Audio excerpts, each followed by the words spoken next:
One-legged beggar girl saved a billionaire's twins. What Billionaire did to her cruel family left everyone in tears. By the time the limousine stopped, both boys were already gone, swept into the sewage canal during downtown's worst flood in 20 years. The driver was paralyzed. Bodyguards were shouting. A crowd of 200 people stood frozen at the edge. Then a girl with one leg and crutches jumped in. The water was black, not the clean black of night or ink, but the thick, suffocating black of waste and rot and everything the city flushed away when it rained too hard. The current moved like a living thing, pulling, twisting, swallowing. The crowd pressed against the metal barriers, phones raised, mouths open, but no one moved closer. No one reached. The bodyguards were screaming into radios. The driver had both hands on his head, backing away from the canal's edge like the water might reach up and grab him too. Both boys were under. Their white shirts had flashed once in the current, then disappeared beneath the surface where the overflow pipes dumped everything the storm drains couldn't hold. 6 years old. Matching outfits. Matching shoes that cost more than most people made in a month. Gone. Then the girl jumped. She didn't hesitate, didn't test the water, didn't wait for permission or help or someone stronger. She dropped her crutches on the pavement, swung her body over the barrier with her arms, and let go. The crowd gasped. Someone screamed. The splash was lost in the roar of the flood, and she went under just like the boys had, swallowed by the same black current that had taken them 30 seconds before. The bodyguards were still shouting. The driver was on his knees. 200 people stood watching the water, where 3 lives had just disappeared, and not one of them moved to follow. The girl surfaced 20 feet downstream, choking, one arm locked around something small and white, a boy. His head lolled against her shoulder, eyes closed, mouth slack. She kicked hard with her one leg, dragging him toward the concrete embankment where the canal narrowed.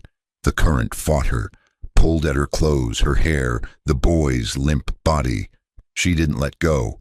Her hand caught the edge of the embankment, slipped, caught again. She hauled the boy up onto the concrete slope, his body heavy and boneless, then turned back toward the water. The second boy was gone. She dove again. The crowd had moved now, rushing downstream, following the current, phones still recording. The bodyguards were running along the canal path, shouting coordinates into their radios. Paramedics were arriving, sirens cutting through the rain, but no one was in the water. No one except her. She came up again, gasping, empty-handed, went under, came up, under. The current was pulling her farther from the first boy, farther from the embankment, closer to where the canal opened into the wider drainage system that would take her miles into the industrial district where no one would find her until the water dropped. Then her hand hit something solid. She grabbed, pulled, a shoe, an ankle. She wrapped both arms around the second boy's chest and kicked toward the surface with everything she had left. Her lungs were burning, her leg was cramping. The current was dragging them both sideways, away from the crowd, away from help. Her head broke the surface. She sucked in air that tasted like oil and garbage and exhaust. The boy wasn't breathing.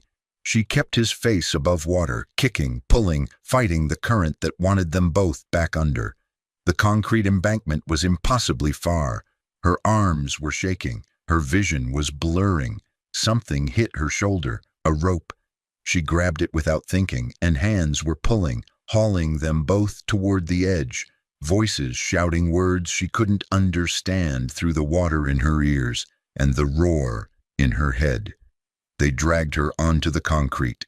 She still had the boy, wouldn't let go even when the paramedics tried to take him, until someone pried her fingers loose and pushed her aside into the mud and broken glass at the canal's edge.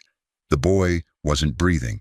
They laid him next to his brother on the pavement, started compressions, breathing masks, IVs. The crowd pressed closer, a wall of bodies and cameras and flashing lights. The girl tried to stand, slipped, fell back into the mud.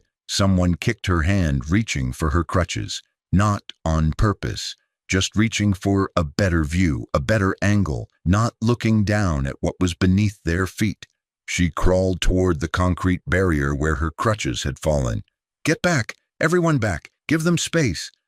Police were pushing the crowd away from the boys, away from the paramedics. One officer grabbed the girl's arm, pulled her upright, shoved her toward the outer edge of the crowd. "Move! You can't be here!" She tried to speak.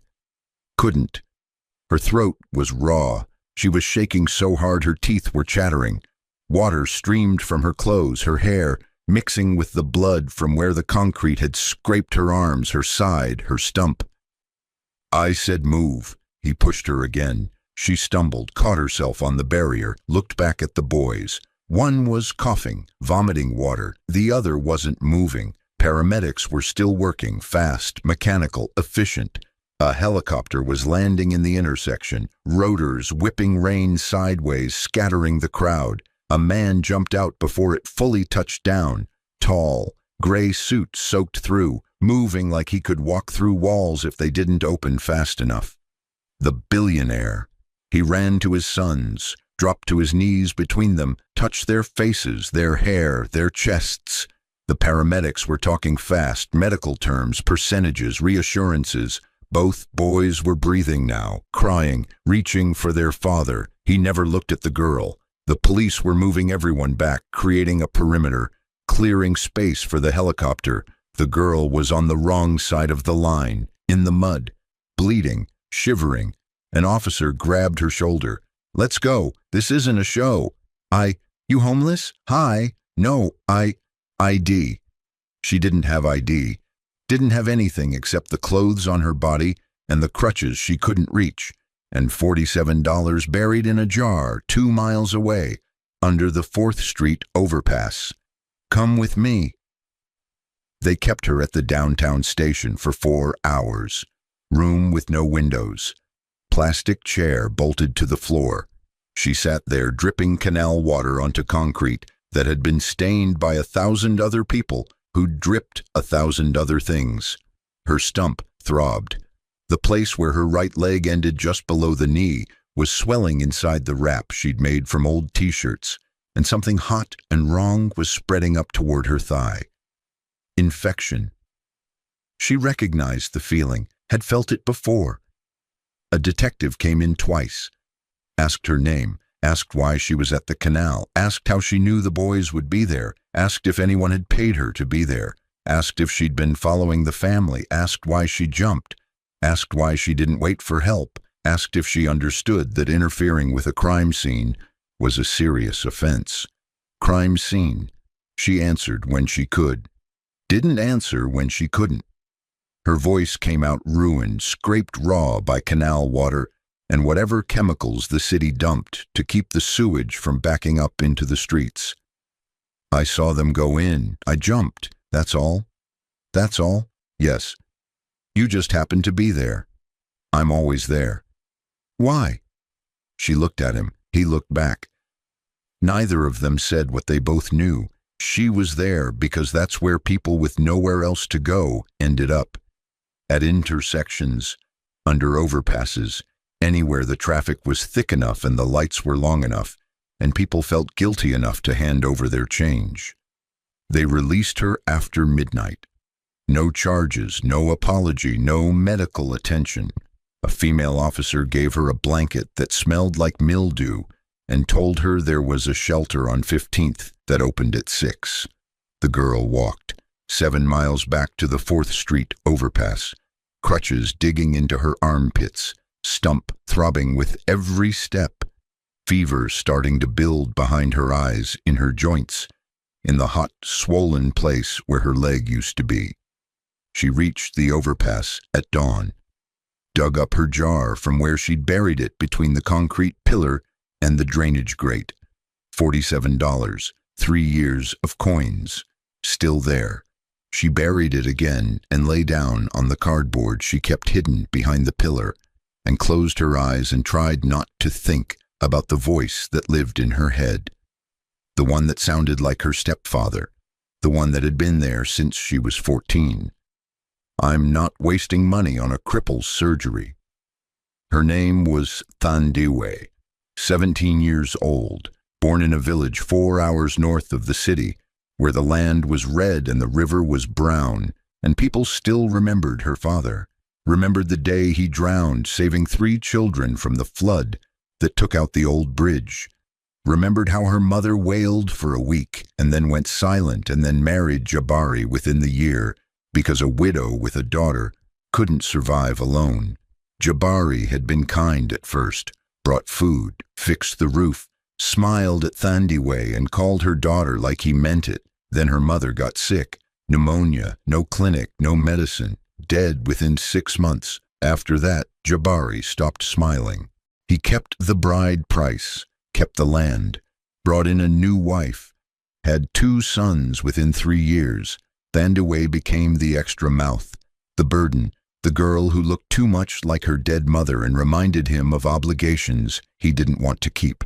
When she was 12, the tractor rolled, pinned her leg, crushed everything below the knee. Jabari carried her to the village healer instead of the hospital 30 miles away. Too expensive, not worth it. The healer did what he could with what he had. It wasn't enough. The infection spread. The leg died. The healer took it off with a saw and boiling water and prayers Thandiwe didn't believe in anymore. Jabari looked at the space where her leg used to be and said, "No man will marry you now." She was 12. At 14, he put her on a bus with $40 and told her never to come back. His new wife watched from the doorway. His new sons played in the dirt. No one said goodbye. Thandiwe spent 3 years learning how to survive, how to position herself at intersections where the lights were long and the guilt was high, how to sleep where the police didn't check, how to make herself invisible when she needed to disappear and visible when she needed to eat, how to save every coin that wasn't immediately necessary for survival. Surgery cost thousands. She knew that, had asked at the free clinic once and seen the way the nurse's face changed, had heard the words prosthetic consultation specialist, and knew that $47 wouldn't even cover the first appointment. But she kept saving anyway, because the alternative was accepting that this was all she'd ever be, a girl with 1 leg and crutches and a stepfather's voice in her head, telling her she wasn't worth the cost of making whole. The fever came on the 2nd day. She couldn't work, couldn't drag herself to the intersections where the morning commuters sat in their air-conditioned cars and occasionally rolled down their windows to hand over quarters and dimes and sometimes, if she was lucky, crumpled dollar bills they didn't want to carry. She lay on her cardboard behind the pillar and shook and sweated and felt the infection spread. It was the canal water, had to be, sewage and chemicals and everything wrong with the city, all soaking into the open wound where her stump met the wrap that was supposed to keep it clean. On the 3rd day, she crawled to the shelter clinic 6 blocks away. The doctor was old, Haitian, wore gloves with holes in them, and used cotton swabs he cleaned and reused because the clinic budget didn't stretch far enough for disposable supplies. He looked at her stump, at the red lines spreading up her thigh, at the fever in her eyes, and shook his head. "You need a hospital." "Can't afford it." "You'll die." "Can't afford that either." He gave her antibiotics from a bottle with someone else's name on it, told her to take 2 a day. Drink water, stay clean, come back if the red lines reached her hip. She left, made it halfway back to the overpass before her legs gave out, sat down on the curb outside a coffee shop where people paid $7 for drinks that cost 30 cents to make.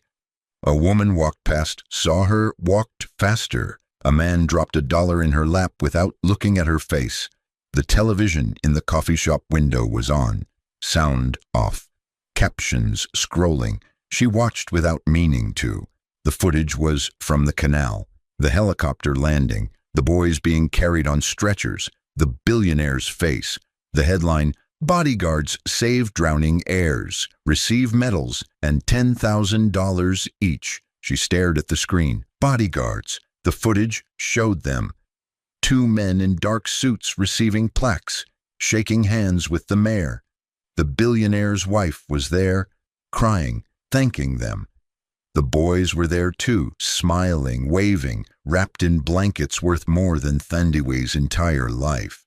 No mention of the girl with one leg, no mention of anyone jumping before the bodyguards arrived. The footage cut to the press conference. The billionaire was speaking, captions scrolling, grateful for the quick response of our security team, trained professionals who risked their lives. Eternal gratitude. Thandiwe stood, walked away, didn't look back. She went to the hospital anyway, not to the emergency room. She knew better. No insurance meant no treatment, meant security removing her before she made it past the lobby. But the boys had been there. She'd seen it on the news. The children's wing, private rooms, press conferences in the lobby with flowers and balloons and politicians shaking hands. She waited outside, sat on the curb across the street where she could see the main entrance, watched for 2 days, saw the family come and go, the billionaire, his wife, security, nurses, doctors, people in expensive clothes carrying expensive gifts, for 2 boys who'd already forgotten what drowning felt like. On the 3rd day, the boys were discharged. The hospital lobby was full, camera crews, reporters, hospital administrators in suits. The boys came out in wheelchairs, even though they could walk, pushed by nurses, surrounded by family and security, and people whose entire job was making sure nothing bad ever touched them again. Thandiwe watched from across the street. One of the boys looked out the window, pointed. She couldn't hear what he said, but she saw him pointing, saw his mother lean down, listen, shake her head, saw the boy point again, insistent, saw his mother say something short and final. The boy stopped pointing. They loaded into a black SUV, 3 vehicles total, security front and back, tinted windows gone in 30 seconds. Thandiwe sat there until the sun went down and the fever came back and the red lines on her thigh started to branch. The boy came back, not to the hospital, to the street. 3 days later, the family was leaving through the parking garage, avoiding the front entrance, avoiding cameras, trying to slip away without the press convoy that had been following them since the rescue. The SUV stopped at the garage exit, waiting for traffic to clear. The boy saw her. He was out of the vehicle before his nanny could grab him. Small, fast, running across the garage toward where Thandiwe sat against the concrete pillar with her crutches and her fever and her stump wrapped in t-shirts that were no longer white. He stopped 3 feet away, stared at her. She stared back. He held out something small, a toy, plastic race car, red. "You pulled me out." His voice was small, clear, certain. "I remember your face." The nanny caught up, grabbed his arm. "Kendi, no, come back, now." She jumped in. She grabbed me. "Kendi, I remember." The nanny pulled him back. He fought. The toy car fell from his hand, rolled across the concrete, stopped against Thandiwe's crutch. The mother was out of the SUV now, tall, thin, wearing sunglasses even though they were underground. She walked like someone who'd never had to check if the ground was stable before putting her weight down. "What's going on?" The boy ran over to... The nanny gestured at Thandiwe, like she was part of the garage infrastructure, a pillar, a drainage grate, something inconvenient. The mother looked at Thandiwe for the first time, looked at her leg, her crutches, her face. The mother's expression didn't change. "Kendi, let's go." "She saved us. She jumped in the water." "The bodyguard saved you, sweetheart. You were confused." "No, I remember. She grabbed me. Kendi." The boy's voice cut off. He looked at his mother, at Thandiwe, back at his mother. "But now." The nanny picked him up. He didn't fight this time, just stared over her shoulder at Thandiwe as they carried him back to the SUV. The mother stepped closer. "I don't know what you think you're doing. Coaching my son, following us. But if I see you near my family again, I'll have you arrested." Thandiwe didn't answer. Couldn't. Her voice was gone again. Fever, infection, 3 days without food. "Do you understand?" Thandiwe nodded. The mother turned, walked back to the SUV, got in. The vehicles pulled away, left Thandiwe sitting against the pillar with a plastic red car by her crutch, and a boy's voice in her head saying, "I remember." The father's car hadn't left yet. It was still parked. 3rd level. She'd seen it when the family arrived. Black, expensive, alone, separate from the convoy. The billionaire always arrived separately, always left separately. Security in different vehicles, keeping distance, keeping safe.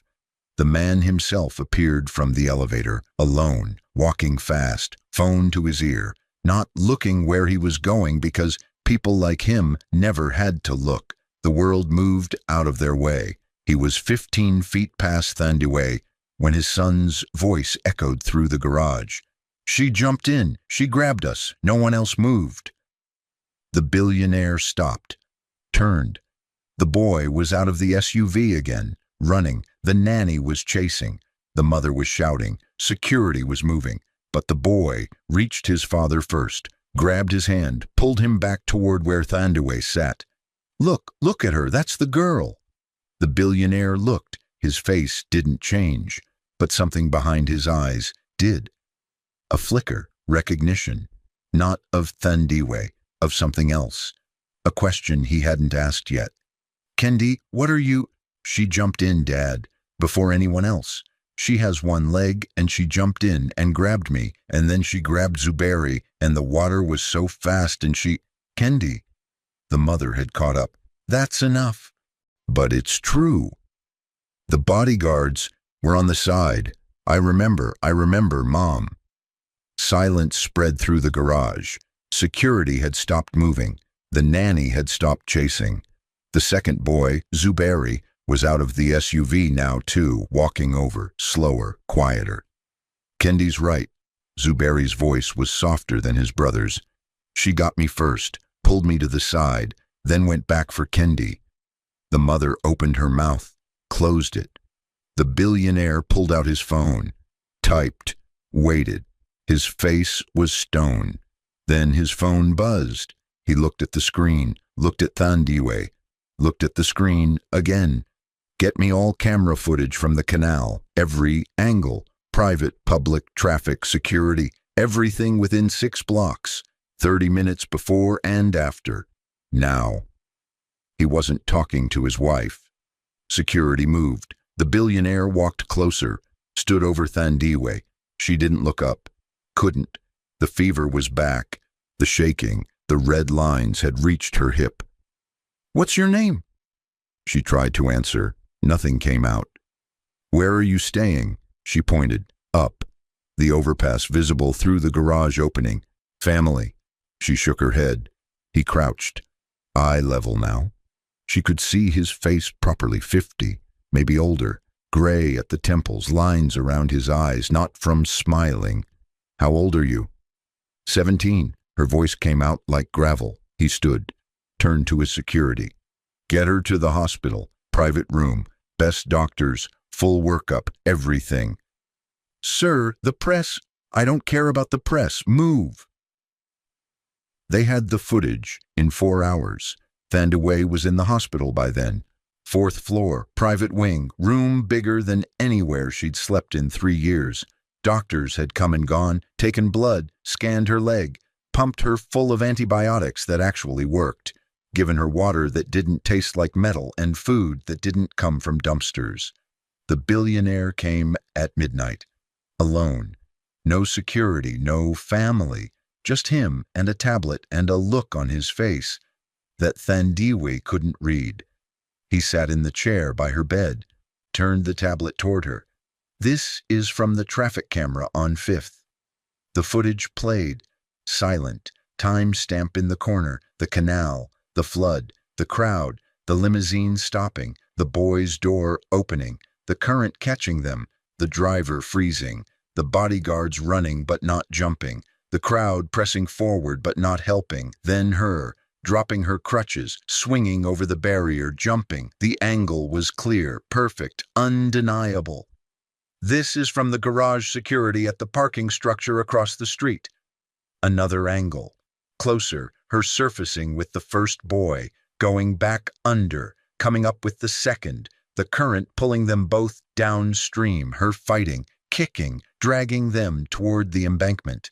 This is from someone's cell phone. They posted it on social media 3 hours after the rescue, got 40,000 views before we found it. The third angle, the worst one, the clearest.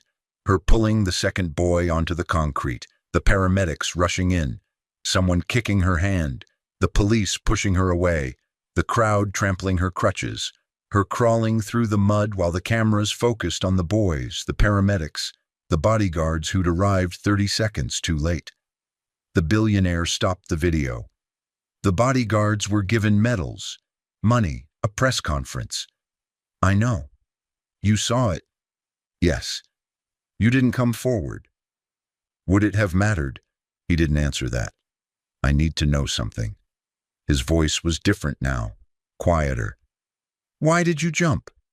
Thandiwe looked at him, at his expensive suit, his expensive watch, his expensive face that lived in an expensive world where people jumped because heroes existed and courage was real and someone was always coming to save you. Because no one else did. You have one leg. I know. You could have died. I know that too. Then why?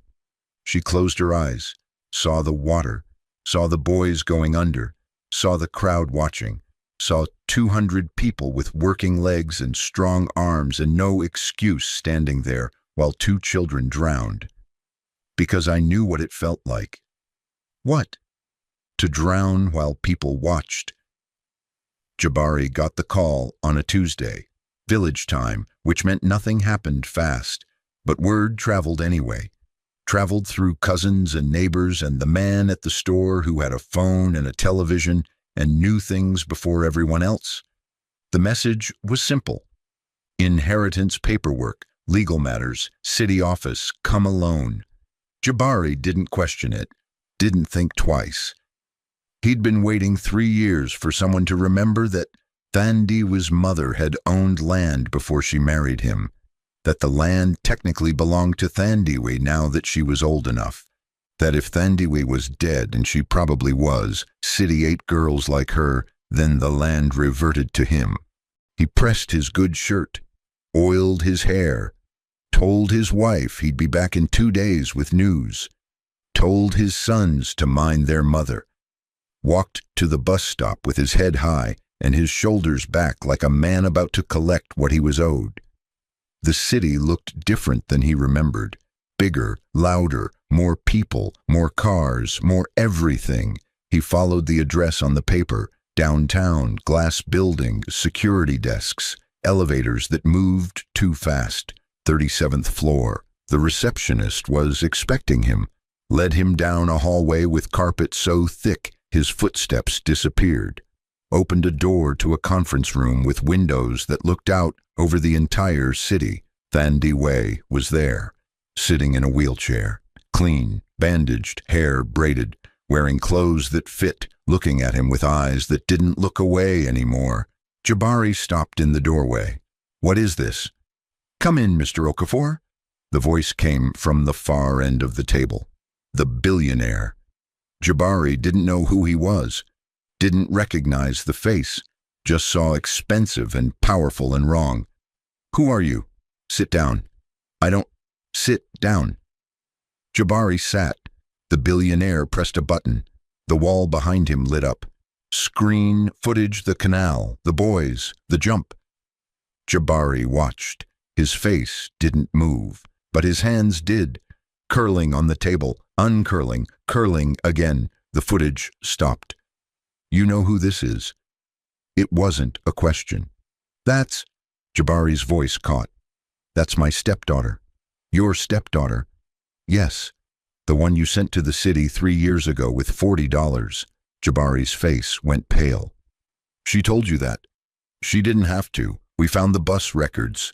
The driver remembered her, One-legged girl, 14 years old, crying the whole way. I gave her money. You threw her away. I couldn't afford her medical care. The billionaire's voice was ice. Her surgery, her life. I had other children. You had a daughter who needed help, and you put her on a bus and told her never to come back. Jabari looked at Thandiwe. She looked back. Her face was empty. Not angry, not hurt, just empty. I did what I had to do. No. Thandiwe's voice, first time speaking. Jabari flinched. You did what was easy. Your mother's land is still mine, was always mine. You forged the documents we checked. Jabari stood. The door opened. Security. 2 men, bigger than him, blocking the exit. Sit down, Mr. Okafor. Jabari sat. A lawyer entered, older woman, briefcase, papers. She laid them on the table in front of Jabari. This is the abandonment waiver you signed 3 years ago, releasing all legal claim to Thandiwe as a dependent, your signature, your thumbprint, witnessed and notarized. Jabari stared at the paper, at his signature, at the proof of what he'd done. And this, the lawyer continued, laying down more papers, is the land deed you forged 6 months after Thandiwe's mother died, claiming her property as your own. Also your signature, also notarized, also illegal. We have testimony from the notary. He's willing to testify that you paid him to backdate the documents. Silence. The door opened again. The boys, Kendi and Zuberi, dressed in school uniforms, holding flowers, drawings, cards. They walked past Jabari like he wasn't there and stopped beside Thandiwe's wheelchair. Kendi held out his drawing, crayon, stick figures, water. This is you saving us. Zuberi put her flowers in her lap, roses, real ones. Thank you. They didn't look at Jabari, didn't acknowledge him, neither did Thandiwe. She took the drawing, looked at it, looked at the boys. You're welcome. The billionaire stood, walked around the table, stood behind Thandiwe's wheelchair. Miss Thandiwe will be receiving full medical care, prosthetic surgery, physical therapy, housing, educational trust fund, and legal emancipation as of today. He placed papers in front of Jabari. Final ones. You have no claim, no contact, no rights. If you approach her, speak to her, or attempt any communication, you'll be arrested. Do you understand? Jabari's hands were shaking. She's no one's, not anymore. The lawyer slid one more paper across the table. An envelope. Jabari opened it. Cash, $40. Bus fare, the billionaire said. Same amount you gave her. That's all you get. 6 months later, Thandiwe walked without crutches.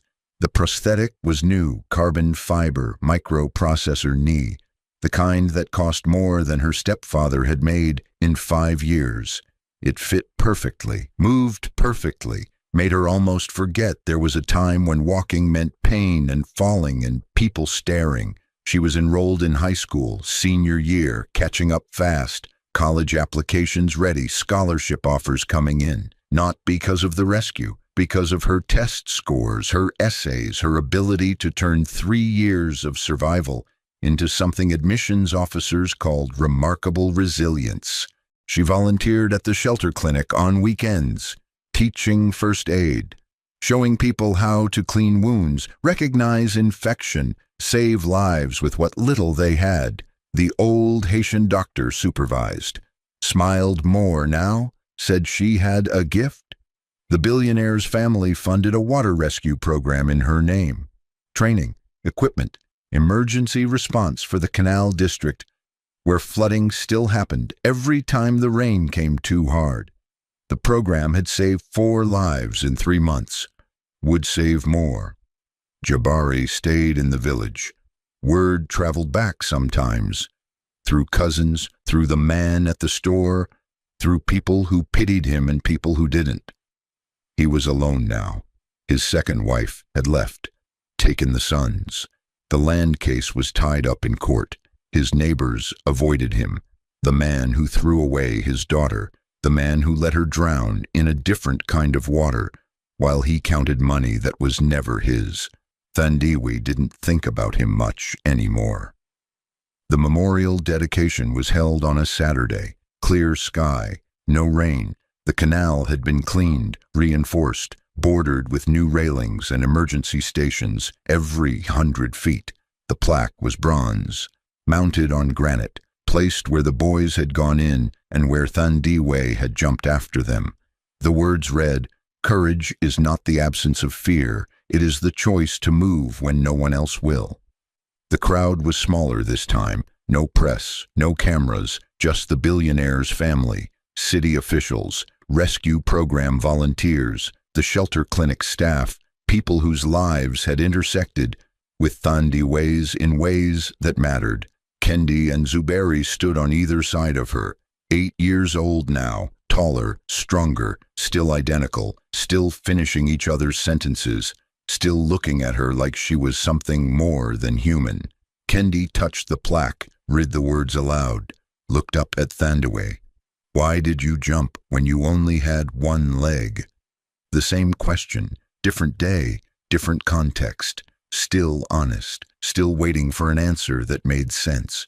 Thandiwe looked at the water, at the place where she'd dropped her crutches and gone over the barrier and disappeared into the black current that should have killed her, at the place where everything changed and nothing changed, and she learned that courage wasn't about being whole or strong or ready. "Because I knew what it felt like," she said. "What?"